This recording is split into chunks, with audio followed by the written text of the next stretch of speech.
Hi ಎಲ್ಲರಿಗೂ ನಮಸ್ಕಾರ. Rashmi cooking ಚಾನಲ್ಗೆ ಸ್ವಾಗತ. ಇವತ್ತಿನ ವಿಡಿಯೋದಲ್ಲಿ ಸುಲಭವಾಗಿ ಮಾಡ್ಕೊಳ್ಬಹುದಾದ ಚಿಕನ್ ಫ್ರೈ ಮಾಡ್ತಿದ್ದೀನಿ.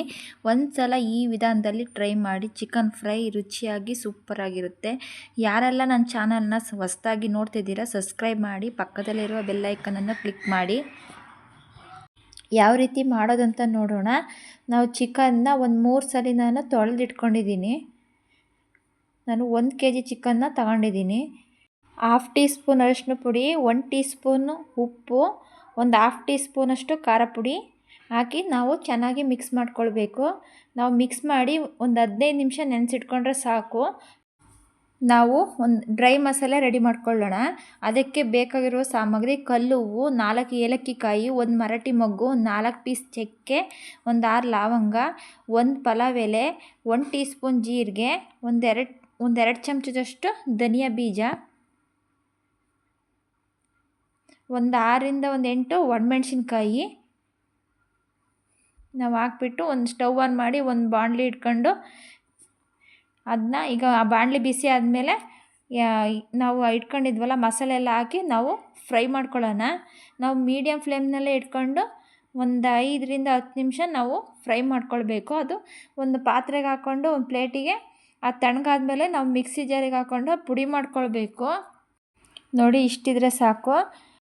ನಾವು ಈಗ 1 ಗೆಡ್ಡೆ ಬೆಳ್ಳುಳ್ಳಿನ ಸಿಪ್ಪೆ ತೆಗೆದು ಅದನ್ನು ಜಜ್ಕೊಳ್ಬೇಕು. ನೋಡಿ, ಸಣ್ಣದಾಗಿ ಜಜ್ಕೊಂಡು ನಾನು ಶುಂಠಿನ ಫಸ್ಟೇ ಜಜ್ಜಿಟ್ಕೊಂಡಿದ್ದೆ. ಅದನ್ನು ಈಗ ಬೆಳ್ಳುಳ್ಳಿ ಒಳಗೆ ಹಾಕ್ಬಿಟ್ಟು ಮಿಕ್ಸ್ ಮಾಡಿ ಅದನ್ನು ಜಜ್ಜಬೇಕು. ನಾವು ಈ ರೀತಿ ಜಜ್ಜಿ ಒಂದು ಸೈಡು ಇಟ್ಕೊಳ್ಳೋಣ. ನಾನೀಗ ಚಿಕನ್ ಫ್ರೈ ಮಾಡೋದಕ್ಕೆ ನಾನೊಂದು ಬಾಣಲಿ ಇಟ್ಕೊಂಡಿದ್ದೀನಿ. ಒಂದು 5ರಿಂದ 6 ಟೀ ಸ್ಪೂನಷ್ಟು ಎಣ್ಣೆ ಹಾಕ್ಬಿಟ್ಟು ಸಣ್ಣದಾಗಿ ಈರುಳ್ಳಿಯ ಒಂದು 5 ಈರುಳ್ಳಿಯ ನಾನು ಸಣ್ಣದಾಗಿ ಕಟ್ ಮಾಡಿ ಹಾಕ್ಕೊಂಡಿದ್ದೀನಿ. ಮೀಡಿಯಮ್ ಸೈಜು ಈರುಳ್ಳಿಯ. ಈಗ ಈರುಳ್ಳಿ ಚೆನ್ನಾಗಿ ಫ್ರೈ ಮಾಡ್ಕೊಳ್ಳೋಣ. ಈಗ ಒಂದು 1/2 ಟೀ ಸ್ಪೂನಷ್ಟು ಅರಿಶಿನ ಪುಡಿ ಹಾಕ್ಕೊಳ್ತಿದ್ದೀನಿ. ಈರುಳ್ಳಿ ಎಲ್ಲ ಕಲರ್ ಚೇಂಜ್ ಆಗೋವರೆಗೂ ಈ ರೀತಿ ನಾವು ಫ್ರೈ ಮಾಡ್ಕೊಳ್ಬೇಕು. ಫ್ರೈ ಮಾಡಿಕೊಂಡು ಈಗ ನಾವು ನೆನೆಸಿದ ಚಿಕನ್ನ ನಾನು ಹಾಕ್ತಿದ್ದೀನಿ. ನೋಡಿ, ಚಿಕನೆಲ್ಲ ಹಾಕ್ಬಿಟ್ಟು ನಾವು ಚೆನ್ನಾಗಿ ಫ್ರೈ ಮಾಡ್ಕೊಳ್ಬೇಕು ಮಿಕ್ಸ್ ಮಾಡಿಕೊಂಡು.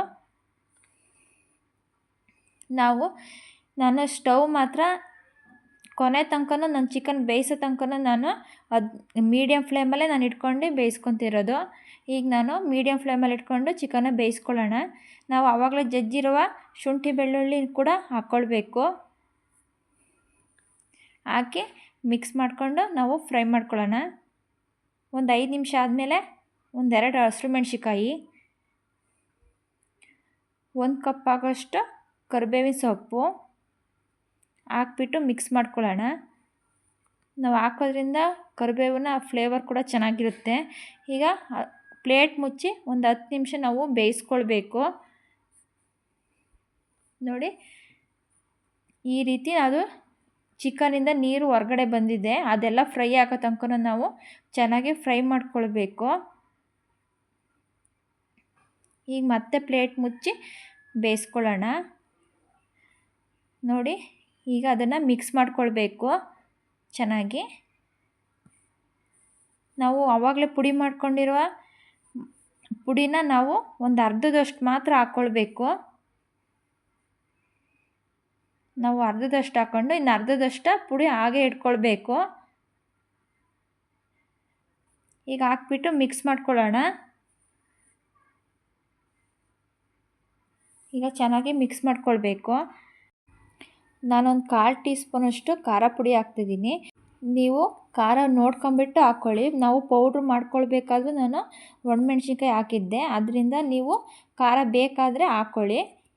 ಈಗ ನಾವು ಹಾಕ್ಬಿಟ್ಟು ಒಂದು 5 ನಿಮಿಷ ಅದನ್ನು ಬೇಯಿಸ್ಕೊಂಡು ನಾವು ಉಳಿದಿದ್ದ ಪುಡಿ ಮಾಡ್ಕೊಂಡಿದ್ವಲ್ಲ, ಉಳಿದಿದ್ದ ಮಸಾಲೆ ಪುಡಿಯ ನಾವು ಹಾಕ್ಕೊಳ್ಬೇಕು. ಈಗೆಲ್ಲ ಹಾಕ್ಬಿಟ್ಟು ನಾವು ಚೆನ್ನಾಗಿ ಫ್ರೈ ಮಾಡ್ಕೊಳ್ಬೇಕು. ನೋಡಿ, ನಾವು ಈ ರೀತಿ ಕೈ ಆಡಿಸ್ತಾನೆ ನೀಟಾಗಿ ಫ್ರೈ ಮಾಡ್ಕೊಳ್ಬೇಕು. ಸ್ಟವ್ ಮಾತ್ರ ನಾವು ಮೀಡಿಯಮ್ ಫ್ಲೇಮಲ್ಲೇ ಇಟ್ಕೊಂಡು ಅದನ್ನು ಫ್ರೈ ಮಾಡ್ಕೊಳ್ಬೇಕು. ರುಚಿಗೆ ತಕ್ಕಷ್ಟು ಉಪ್ಪು ನೀವು ರುಚಿ ನೋಡಿಕೊಂಡು ಬೇಕಾದ್ರೆ ಹಾಕ್ಕೊಳ್ಳಿ. ನಾವು ನೆನೆಸೋದಕ್ಕೆ ಕೂಡ ನಾನು 1 ಟೀ ಸ್ಪೂನಷ್ಟು ಉಪ್ಪು ಹಾಕಿದ್ದೆ, ಅದರಿಂದ ಒಂದು 1/2 ಟೀ ಸ್ಪೂನು ಹಾಕ್ತಿದ್ದೀನಿ. ಈಗ ಹಾಕಿ ನಾವು ಫ್ರೈ ಮಾಡ್ಕೊಳ್ಬೇಕು ಚೆನ್ನಾಗಿ.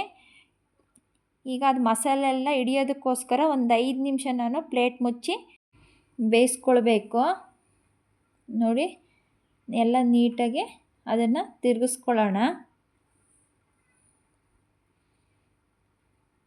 ನೋಡಿ, ಈ ರೀತಿ ನಾವು ಫ್ರೈ ಮಾಡ್ಕೊಳ್ಬೇಕು. ಈಗ ನಾವು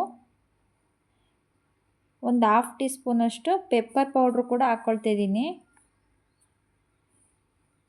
ಪೆಪ್ಪರ್ ಪೌಡರ್ ಹಾಕಿ ಈಗ ಮಿಕ್ಸ್ ಮಾಡ್ಕೊಳ್ಳೋಣ.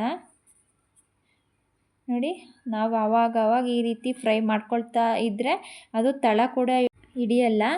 ಈಗ ನಾವು ಒಂದು 10 ನಿಮಿಷ ಇದೇ ರೀತಿ ನಾವು ಫ್ರೈ ಮಾಡ್ಕೊಳ್ಬೇಕು. ಈಗ ಕೊನೆಯದಾಗಿ ನಾವು ಕೊತ್ತಂಬರಿ ಸೊಪ್ಪು ಕೂಡ ಹಾಕ್ಕೊಳ್ಳೋಣ. ನೋಡಿ, ಕೊತ್ತಂಬರಿ ಸೊಪ್ಪು ಕೂಡ ಹಾಕ್ಕೊಳ್ತಿದ್ದೀನಿ. ಈಗ ನೋಡಿ ಯಾವ ರೀತಿ ಚಿಕನ್ ಫ್ರೈ ರೆಡಿಯಾಗಿದೆ. ಟೇಸ್ಟ್ ಮಾತ್ರ ಸಖತ್ತಾಗಿದೆ. ನೋಡಿದರೆ ಗೊತ್ತಾಗುತ್ತೆ ಹೇಗಿದೆ ಅಂತ. ನೋಡಿ ಚಿಕನ್ ಹೇಗೆ ಬೆಂದಿದೆ ಅಂತ. ನೋಡಿ, ಈ ರೀತಿ ಪ್ರೆಸ್ ಮಾಡಿದರೆ ಹಾಗೇ ಕದಲೋಗ್ತಿದೆ. ನೀವು ಕೂಡ ಮೀಡಿಯಮ್ ಫ್ಲೇಮಲ್ಲೇ ಬೇಯಿಸ್ಕೊಂಡ್ರೆ ಈ ರೀತಿ ಸ್ಮೂತಾಗಿ ನಾವು ಚಿಕನ್ನ ಬೇಯಿಸ್ಕೊಳ್ಬಹುದು. ನಾನು 45ರಿಂದ 50 ನಿಮಿಷಗಳ ಕಾಲ ನಾನು ಮೀಡಿಯಮ್ ಫ್ಲೇಮ್ನಲ್ಲೇ ನಾನು ಚಿಕನ್ನ ಬೇಯಿಸಿದ್ದೀನಿ. ಅದರಿಂದ ಈ ರೀತಿ ಸಾಫ್ಟಾಗಿ ಬಂದಿದೆ. ನಾವು ಸುಲಭವಾಗಿ ಈ ರೀತಿ ಡ್ರೈ ಮಸಾಲ ಪುಡಿ ಮಾಡಿಕೊಂಡ್ರೆ ಸಾಕು. ಸಿಂಪಲ್ಲಾಗಿ ನಾವು ಚಿಕನ್ ಫ್ರೈಯ ಮಾಡ್ಕೊಳ್ಬಹುದು. ನೀವು ಕೂಡ ಒಂದು ಸಲ ಟ್ರೈ ಮಾಡಿ ನೋಡಿ ಹೇಗೆ ಬಂತು ಅಂತ ಕಮೆಂಟ್ ಮಾಡಿ, ಲೈಕ್ ಮಾಡಿ, ಶೇರ್ ಮಾಡಿ. ಚಿಕನ್ ಫ್ರೈ ಕಾಂಬಿನೇಷನ್ನಾಗಿ ನಾವು ಬಿಸಿ ಅನ್ನ ಮಾಡಿಕೊಂಡು ಗೀ ರೈಸ್ ಜೊತೆ, ಚಪಾತಿ ಜೊತೆ, ಬಿರಿಯಾನಿ ಜೊತೆ, ನಾವು ಯಾವುದೇ ಒಂದು ತಿಳಿ ಸಾಂಬಾರಿನ ಜೊತೆ ಸೈಡ್ ಡಿಶ್ ಆಗಿ ನಾವು ಮಾಡ್ಕೊಳ್ಬಹುದು. ನಿಮಗೆ ಈ ರೆಸಿಪಿ ಇಷ್ಟ ಆಗಿದ್ದರೆ ಸಬ್ಸ್ಕ್ರೈಬ್ ಮಾಡಿ.